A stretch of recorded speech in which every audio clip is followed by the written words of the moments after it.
Siwan Lok Sabha seat में जातीय समीकरण किस तरह फिट बैठता है, क्योंकि वर्तमान में जातीय जनगणना हुआ है और उसमें जातीय जनगणना में हुए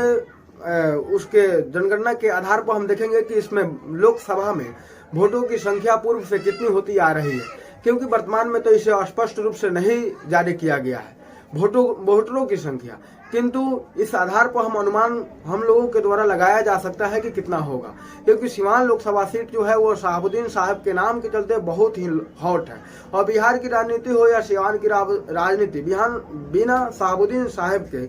कोई भी पार्टियां नहीं लड़ सकती है या ना उनके नाम लिए बिना अधूरा रह सकती है, क्योंकि आज भी उनके मर जाने के बाद सीवान में गोली काटा लोगों को मारा जा रहा है, हर चीज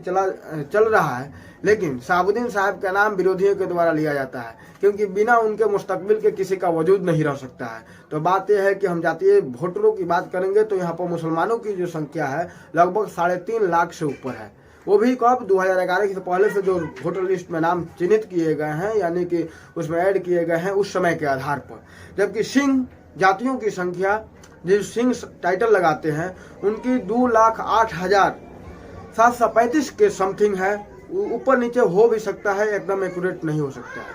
उसके बाद यादव की संख्या 1,75,600 के समथिंग, जबकि वैश्य या शाह जिसे बोला जाता है उनकी संख्या 1,36,198 तथा राम की संख्या 1,17,149 और प्रसाद जातियों की संख्या जो है, जो कि प्रसाद लगाते हैं, उनकी 1,04,791 तथा भगत की संख्या इसमें 51,029 है तथा चौधरी की संख्या 47,465 और महतो की संख्या 44,252 है। तो इसमें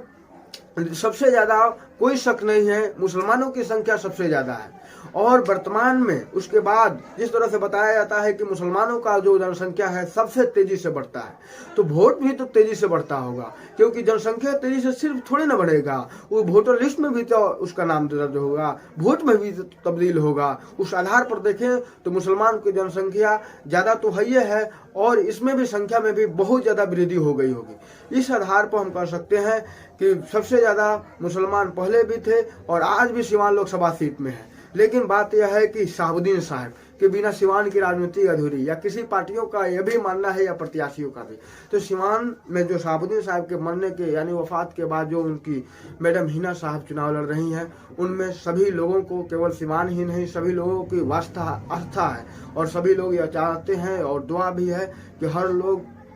उनके लिए, क्योंकि वे मुसलमान के नेता हैं इसलिए नहीं, उनका एक सिद्धांत था और वो परिवार आज तक केवल मुसलमानों के लिए ही नहीं बल्कि वह राजपूत समाज या यादव समाज हो या फिर किसान हो, दलित हो, पिछड़ों हो, हर लोग उनके नाम लेता है। हम लोग के जन्म से पहले वो जिस तरह से काम किए, या आपसे बता दें कि मर जाने के बाद भी दूसरे पार्टियों के नेताओं के अंदर जो उनके प्रति इज्जत और सम्मान निकलता था वो आज तक किसी नेता में नहीं देखा गया। भले ही एक छोटे बड़े आदमी है जो कि एक झंडा लेकर पटना में घूम रहे थे, कुछ मुसलमानों की बात कह रहे थे कि हम मुसलमानों की नुमाइंदगी करेंगे, लेकिन रैली में वे नजर तो नहीं आए। क्या वे मुसलमान की रहनुमा हो सकते हैं? उनके द्वारा यह बोला जाता है कि एक परिवार के द्वारा किसी मुसलमान को नहीं बढ़ाया गया। क्यों भाई, खाली मुसलमान ही है का कि राजनीति करे? वो तो सभी समाज के नेता थे, वो समाजवादी लोग थे। भले ही आज उनको एक मुस्लिम समझकर टारगेट किया गया और मार दिए गए, लेकिन वे तो कभी किसी को हिंदू या अपने गैर मुस्लिम नहीं समझते थे, वे सबको इंसान समझते थे। जहाँ टोपी लगाया करते थे, आप लोग देखिएगा कि टीका भी लगाया करते थे। आप सभी से अपील है कि उन्हीं का परिवार, उन्हीं का वंशज जो कभी पद का लालच नहीं किया, उनके द्वारा कभी भी किसी तरह का सांप्रदायिक बात और भड़कावा नहीं किया गया, ध्रुवीकरण की राजनीति नहीं की गई। आप सभी लोग मिलकर उनको वोट दीजिए, क्योंकि आज यह तय हो गया है कि महागठबंधन से जो भी उम्मीदवार आएंगे वो माले से ही लगभग आ सकते हैं। और ये तो तय हो गया कि कविता सिंह का टिकट कट चुका है, हिना मैडम इंडिपेंडेंट लड़ेगी और